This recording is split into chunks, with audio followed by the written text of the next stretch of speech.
You are watching another episode of Get Virtual, and today we have real stories and real conversations with South Tahoe restaurants. And this is really great, Todd, because this has been a topic of conversation, right, about all the transitions and what the new dine-in, dine-out experience looks like. And so to have some firsthand accounts from business owners, I'm really interested to hear what they have to say. Yeah, this is really cool. We were approached by the Tahoe Chamber and El Dorado County and the South Tahoe Restaurant Association saying, we've been going through a lot and we've had a lot of changes and stuff like that. And it'd be great to kind of help spread the word or help talk about some of those changes and keep people up to date as far as that goes. And we've got two great restaurants being represented today. First off, we'll bring on our first guest right now. So we got Robin from Revive Coffee and Wine, which sounds like a great combination to me. Well, the great thing about Robin's restaurant is you could start off with coffee in the day and then transition to wine into the afternoon. So it's a win-win. How you doing, Robin? I'm doing great. How are you guys? We're awesome. So do you have people that actually start off with coffee, stay there all day, and then go to wine? Yeah, we've had people do that. They didn't stay all day, but they came back. So that's a good thing. So why don't you give us a quick little spiel about who you are and what you do, and then we'll bring on our next guest. Well, we're Revive Coffee and Wine, located pretty much right in the smack dab middle of town of South Lake Tahoe. And we're a craft coffee house. We pride ourselves on that. We do the latte art, all the fun stuff. In fact, I just had customers here this afternoon asking for art on the top of their coffee cup. Kind of fun. But we also have wine. That's just an added extra. We got beer and wine, so do mimosas, all that kind of good stuff. And we've definitely been flexing and adapting since COVID-19 came to town. And I really, really appreciate that you're wearing your mask right now, as that's just one of the protocols to keep us open and safe, right? To again, move forward and still transition to that next tier so we can have a higher capacity. So really good on you, obviously, and the work that your staff is doing. Well, thank you. I'm actually sitting in the cafe, and we started wearing masks as a staff before it was actually a requirement. I know many of the restaurants that are part of the South Tahoe Restaurant Association did the same thing. We felt that we were then communicating to our customers that their safety was paramount to us. Great. Yeah. And of course, you're not eating or drinking because you're on our show, so you've got to be wearing a mask. So. That's correct. That is correct. I do carry a coffee cup around a lot. Let's bring on our next guest, Nick, from one of my favorite restaurants in town, Cafe Fiore. I love this place. Just an amazing spot right there on Ski Run. So he's here. And there he is. And Nick's sitting at home, so he doesn't have to wear a mask right now. No, but I'm in my office. In terms of the transition that you've made with Cafe Fiore, you've really extended your outdoor seating area, correct? That is correct, Megan. We've been very fortunate. We have a little garden area that extended our dining in with 4 additional tables. So now we're up to 8 tables outside. So now I can actually get a reservation. Well, we're about a week and a half booked out. I love it.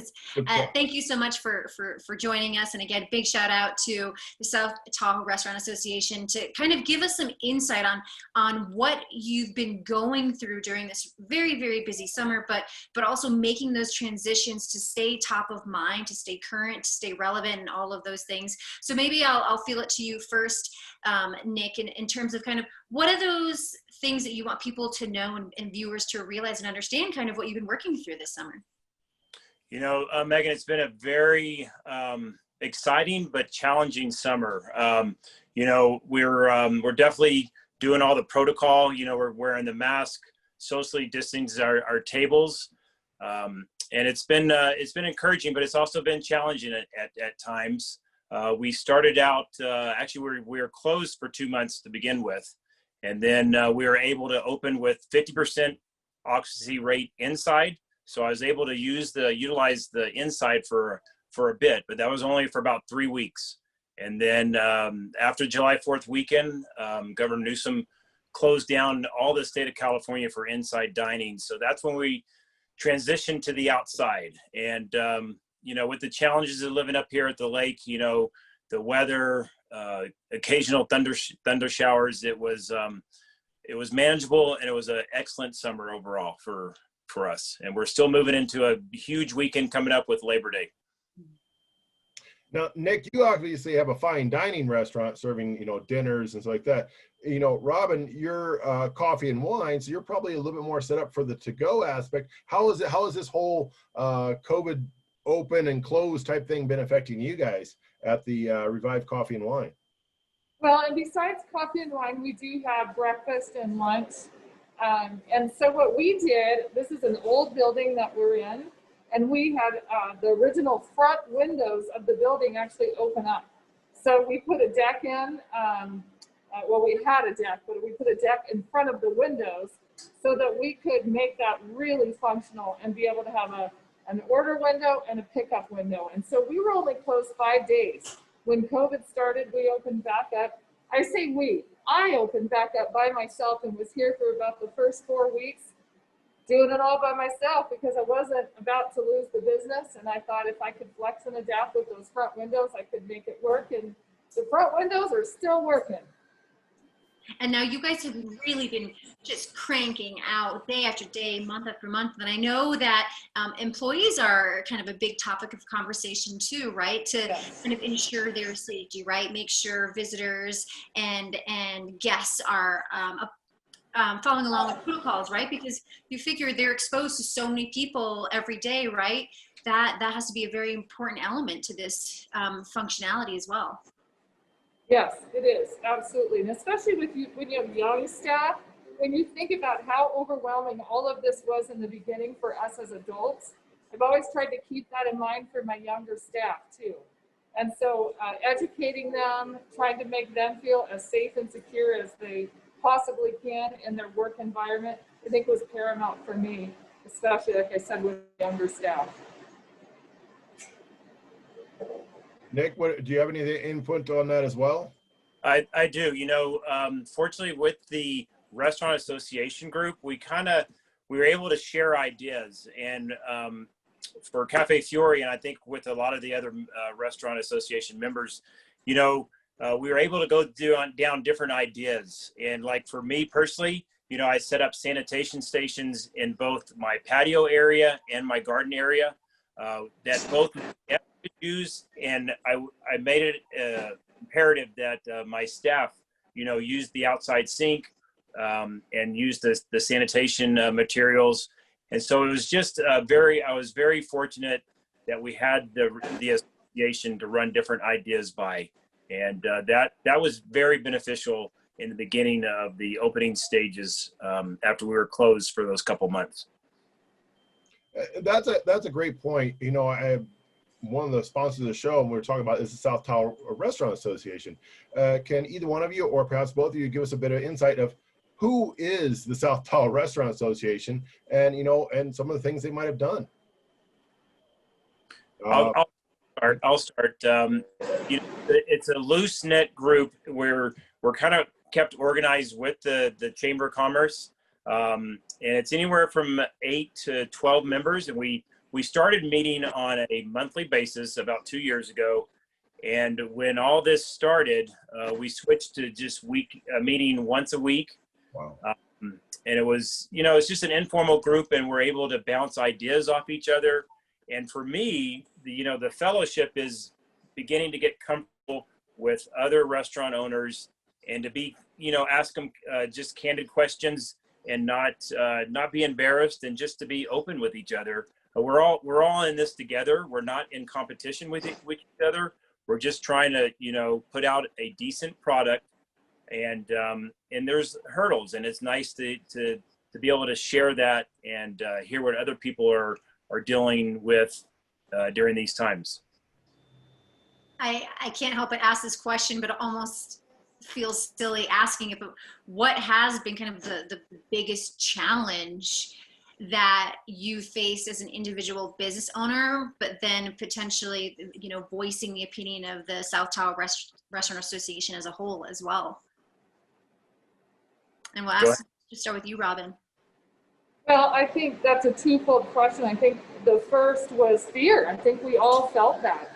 You know, I know Nick can relate to that. All of us felt that, you know, almost that pit in your stomach. If I worked so hard to build this, what's going to happen? How is this going to work? And now we're completely shut down, you know, and then trying to open back up and figure out how am I going to open up and still meet all the regulations that need to be met. And I think that the association was invaluable in guiding us and directing us and following all the different mandates and keeping us updated. And there were times where we were on the call every single week. And like Nick said, not in competition with each other, almost like your brothers and sisters. You're getting on and I know for me, it was lonely in here. I had no employees in here. And it was so nice to turn that Zoom on and see their faces and be able to hear what they were saying and just feel like we weren't alone. We were in this together. You know, Robin's straight on. I mean, it was, I personally felt the fear, and I could hear it and see it in the other people's, and just to be able to see that other people were struggling, just like I was. And it was nice to have the different avenues that we could go down. Hey, you know, Nick, you may not want to do this. Why don't you look at it this way and try it? And that was huge in helping me, you know, keep my head in the right space and not continually go to the negative, because it's easy, you know, when all these hurdles start piling up to go to the negative. And it was imperative that we stayed on the positive side.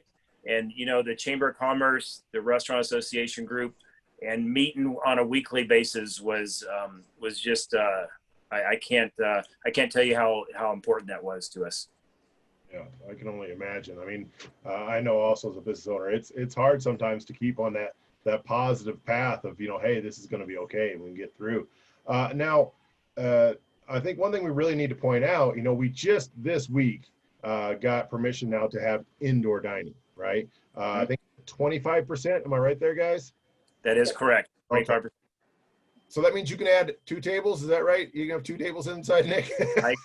I can add 2 tables, but I'm just very grateful. It's a start, you know, and I think in a couple of weeks, if we do, you know, practice our best practice, you know, wearing our mask and showing our guests that, you know, you gotta be careful, and hopefully in a few weeks we'll get up to that 50% rate as far as being open inside. I think that was something that we really want to mention, that right now where Tahoe is, if we can stay at the same level of cases and outbreaks on September 21st, we could potentially be eligible to move to 50% opening. And I think I'm going to try to see if I can share this. The Restaurant Association actually put together a quick little video. I'll give you a little snippet about masking up and making sure that we try to do everything we can. And I'm not going to do that one. I'm going to do this one right here, and we'll go to full screen. South Lake Tahoe restaurants are open for business. Come elevate your palate with us safely. Entry requires a correctly worn face covering by everyone, including our staff, who must also have pre-shift symptom and temperature checks. And we're encouraging staff to get regular testing. We're washing our hands a lot. We're practicing proper physical distancing and keeping our restaurants clean. We're making outdoor seating available and allowing curbside pickup. Thank you for supporting our restaurants and helping us keep Tahoe safe. This message brought to you by the Tahoe Chamber and the South Tahoe Restaurant Association. And right there, those 2 points, that was your guys' 2 restaurants, I think. But I think on that note, the video provides a lot of really great insight on the steps, the necessary steps that guests need to take to plan, get ready, and to also keep everyone safe when they come to the Tahoe Basin, to keep everything open. And maybe we can highlight those a little bit. Obviously, the standard, wear a mask, stay socially distanced, but above and beyond that, right? Plan ahead, look at hours. And then also I think that element of respect and patience, right? So nice, Nick, on that note, I think I'll let you kind of expand upon that notion of having patience, right, with restaurants and businesses as things have changed. Go ahead, Robin. Yeah, I couldn't agree more. I think just reminding people that things are so different and that we have had to flex and adapt so many times. And in doing so, a lot of us, I know like in my cafe, what used to take us maybe 10 steps takes us about 25 steps now. And so it takes longer to do what we were doing before.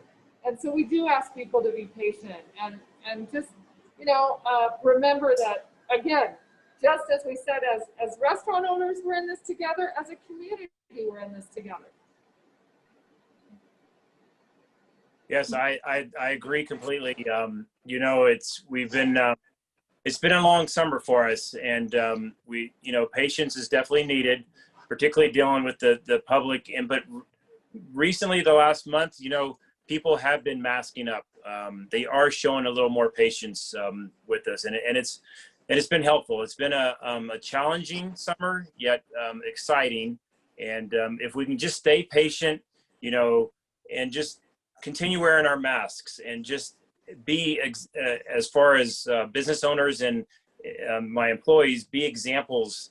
We're all wearing masks. We're all continuously sanitizing our hands and practicing the safe practices. So it seems to be helping. And if we can just keep this level going, hopefully, by this winter, maybe we're up to 90%, 80% open, and that would be huge for us. And on a final note, what can people expect for the holiday weekend coming up, Labor Day weekend? What are kind of the biggest tips that you can encourage people to do before either coming up to Tahoe or getting ready to go to a restaurant in South Lake Tahoe? Robin, I'll start with you. I think they have to be willing to wait. Obviously, it's a little different at Nick's place because they have a reservation and it's fine dining. But I think at all the casual places in town, I think they have to realize there will be a wait. If that restaurant offers online ordering or calling in, we definitely recommend that. It's helpful for sure. And I think, like we had already talked about, just being patient. But you know what? A smile goes a long way. And even in a mask, you can tell when someone's smiling. And I just hope that a lot of people will come and be happy, just like we're trying to be, like Nick said, set an example and be happy and give them that smile. We want them to have a positive experience. And the last thing I would ask is in the casual places also to pick up their trash. That's a biggie. I know we've all been talking about it for a while. So following all the mandates, being safe, and taking out what you put in, making sure you pick up your trash. Yeah. I couldn't agree more, Robin. Keep in mind, restaurants are at, we're still at 50%, as far as our outside dining. So yes, definitely bring your patients. I am a reservation only kind of restaurant. So it's just, come up, enjoy what the amenities of Lake Tahoe has to offer, but just be patient and know that that we're all in the same boat. And if we all practice safe distancing, we'll get through this, and we can enjoy a great winter coming up. Great. Now, that's the goal.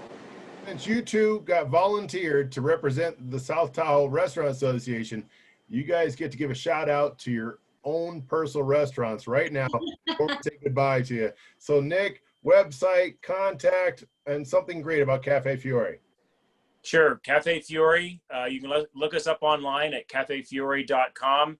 I have a great website. I'm right there on Ski Run Boulevard. I'm right in the middle of town, right on the main road that goes up to Heavenly. And come in and enjoy our Northern Italian cuisine. I love it.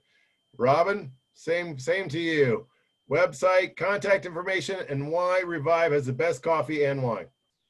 Revive Coffee and Wine, so that's our website. And it's actually Revive Coffee Wine. And we are located, like I said, right in the middle of town, just steps from the water. So it's a great place to stop if you've been down at the beach. And we have the best coffee because it's roasted at elevation and it is smooth and delicious. And we've also got beer and wine options. So if you want to have a beer and a sandwich, you can sit in our front lawn, our side garden, or our back garden. We have a beautiful back garden to enjoy during this nice weather and this upcoming weekend. Wonderful. Great. Well, thanks for joining us, guys. We really appreciate it. And I know you guys got to get to work. So Thank you very much. And you know what? Stay busy and stay safe. Thank you. Thanks for having us. Yeah, Appreciate thank it. Awesome. You know, a big takeaway is a smile in a mask does go a long way. I know people say, oh, well, you can't really tell that I'm smiling. You really can. I mean, maybe around some of the younger children, you can't really see the smile lines just yet and like the big, but like it really does. I agree. It's amazing what you can tell from someone's eyes. You know, they say their eyes are smiling. You can definitely tell with a mask if someone's smiling or if they're not smiling to say that. But a smile does go a million miles. You know, And please and thank you. yes, that too. You know, a big shout out to the Tahoe Chamber and El Dorado County for, you know, giving us the idea for the show and helping us put it together. And of course, the South Tahoe Restaurant Association and all the restaurants involved. That's just two right there. If you go into the Tahoe Chamber, TahoeChamber.org, you can see more information about the Tahoe Restaurant Association. And I encourage you to visit every single one of those restaurants if you have them. So we can help elevate your dining experience in South Lake Tahoe from sunrise to sunset. very true. If you like the show, go ahead and share, like, comment. We love those. We love seeing things about them. If you have some great ideas, reach out to us, Reno Tahoe at planmygetaway.com. Tagline, get virtual. And if you want to be a sponsor, let us know, Reno Tahoe at planmygetaway.com. Hope you have a great Labor Day weekend and enjoy your stay up here. Or if you are up here, just go enjoy some of those restaurants and smile in that mask. Thanks for watching.